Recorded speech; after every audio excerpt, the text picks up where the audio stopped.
The term brachial is derived from the brachium, which means the upper limb or the arm, and the plexus is the network of the nerves which supplies the upper limb or which supplies the arm is known as brachial plexus.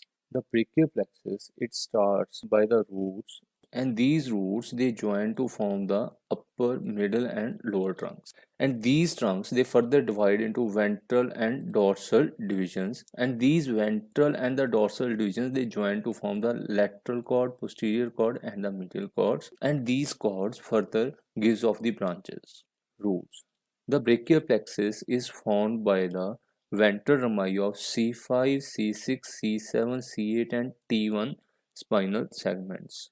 When C4 spinal segment participates in the brachial plexus, it is known as the prefixed type of brachial plexus.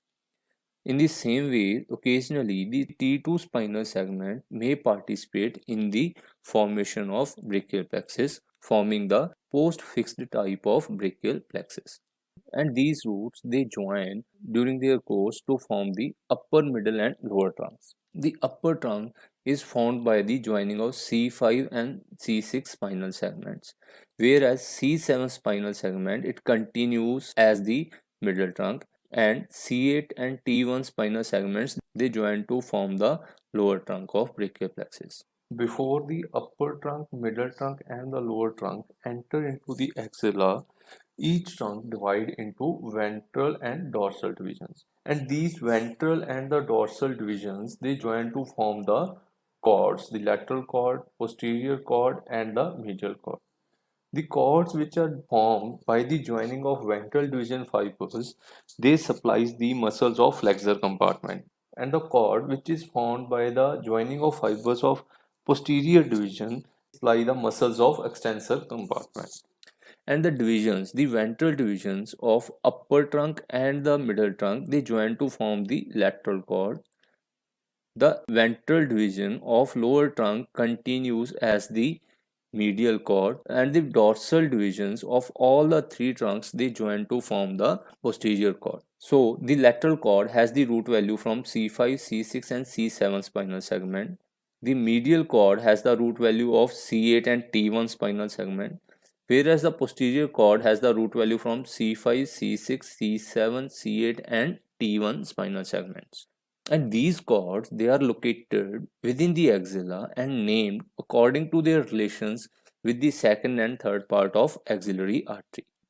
The brachial plexus throughout its course it gives some branches, and the branches which lies above the level of clavicle or lies within the neck are known as supraclavicular branches, and the branches which lies below the clavicle or within the axilla are known as infraclavicular branches. The supraclavicular branches arises from the roots and the trunks of the brachial plexus, whereas the infraclavicular branches arises from the cords of brachial plexus.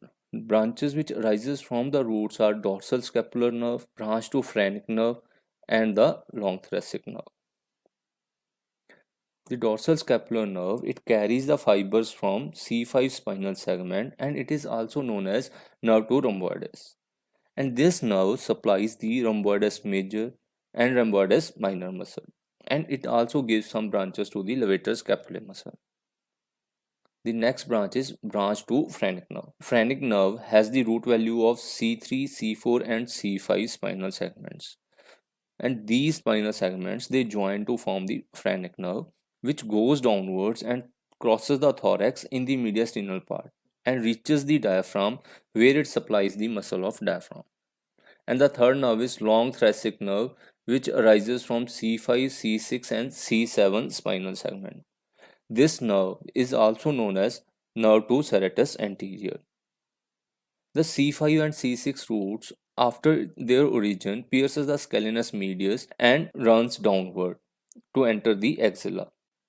And in the axilla, they lie posterior to the first part of axillary artery and join with the fibers of C7 spinal segment to form the trunk of long thoracic nerve. The long thoracic nerve descends downward posterior to the mid-axillary line and supplies the serratus anterior in segments.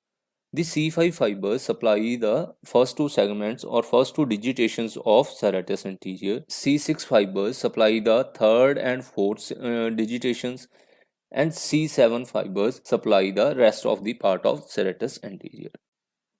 After the branches arising from the roots, there are two branches which arises from the upper trunk. One is nerve to subclavius muscle and the second is suprascapular nerve.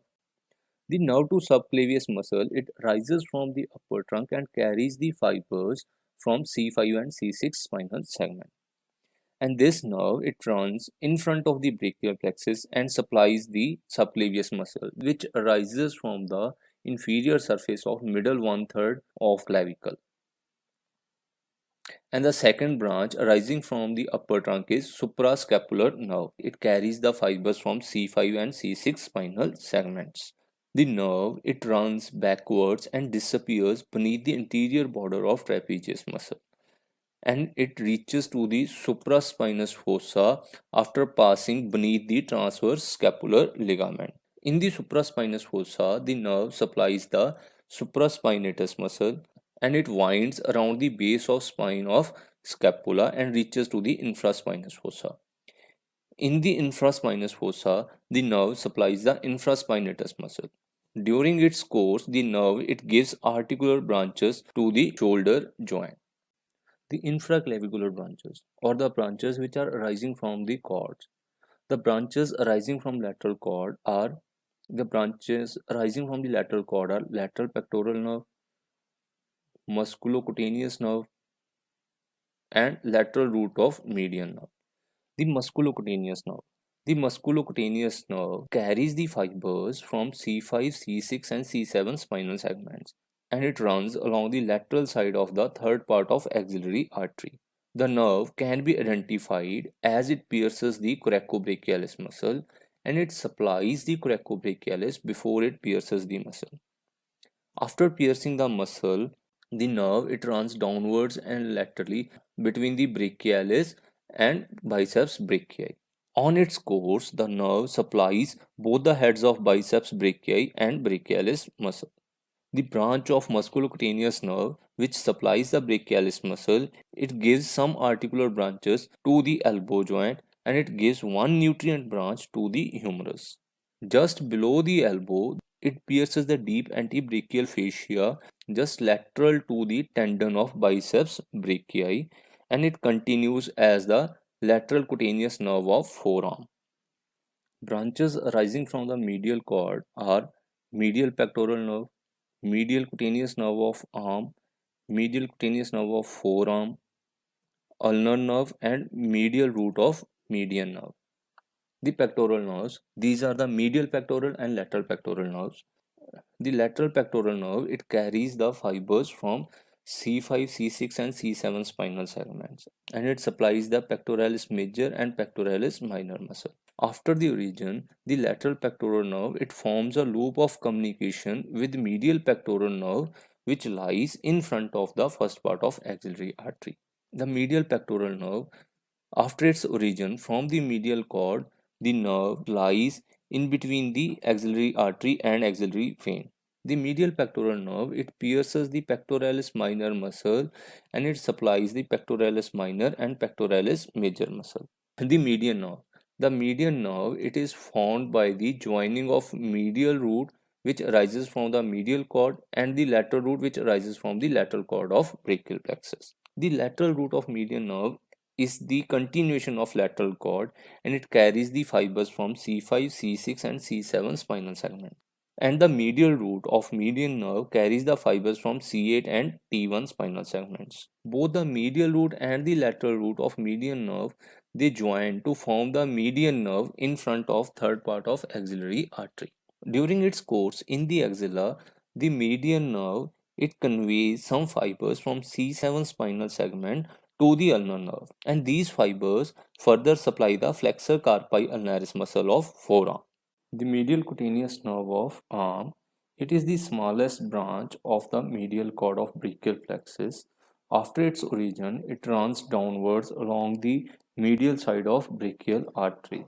The medial cutaneous nerve of arm, pierces the deep fascia at the middle of arm and provides the cutaneous supply to the medial side of arm. During its course in the axilla, the medial cutaneous nerve of arm, it receives one communication from the T2 spinal nerve or second intercostal nerve by the intercostobrachial nerve. The medial cutaneous nerve of forearm, after its origin from the medial cord, it runs downwards in between the axillary artery and axillary vein. The nerve pierces the deep fascia at the mid-level of arm along with the basilic vein. After piercing the deep fascia, the medial cutaneous nerve of forearm divides into anterior and posterior divisions, which runs in relation to the median cubital vein and basilic vein respectively. The medial cutaneous nerve of arm supplies the cutaneous supply to the medial side of forearm up to the wrist.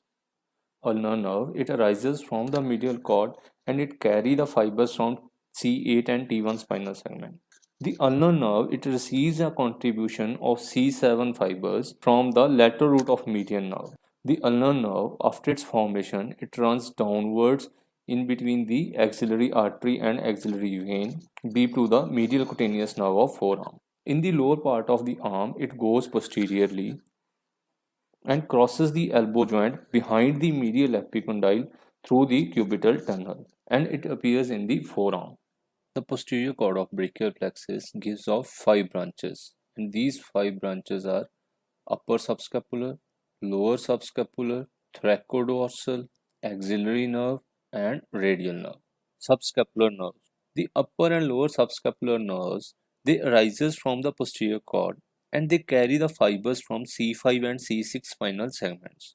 The upper subscapular nerve, it supplies the upper part of subscapularis muscle. The lower subscapular nerve supplies the lower part of subscapularis muscle. Along with the lower part of subscapularis muscle, the lower subscapular nerve also supplies the teres major muscle. The thoracodorsal nerve, which also rises from the posterior cord of brachial plexus, and it carries the fibers from C6, C7 and C8 spinal segments. As a thoracodorsal nerve, it runs in between the upper subscapular and lower subscapular nerve. It is also known as the middle subscapular nerve. The thoracodorsal nerve runs downwards along the posterior wall of axilla, accompanied by the subscapular artery. And thoracodorsal nerve, it supplies the latissimus dorsi muscle. Axillary nerve, it is the smallest branch of posterior cord of brachial plexus, and it conveys the fibers from C5 and C6 spinal segments. The nerves runs behind the third part of axillary artery and lateral to the radial nerve. The axillary nerve, it leaves the axilla through the quadrangular space, which is bounded above by subscapularis, below by the teres major muscle, medially by the long head of triceps, and laterally by the surgical neck of humerus. While passing through the quadrangular space, the axillary nerve is accompanied by the posterior circumflex humeral artery. While passing through the quadrangular space along with the posterior circumflex humeral artery, the axillary nerve, it gives the articular branch to the shoulder joint.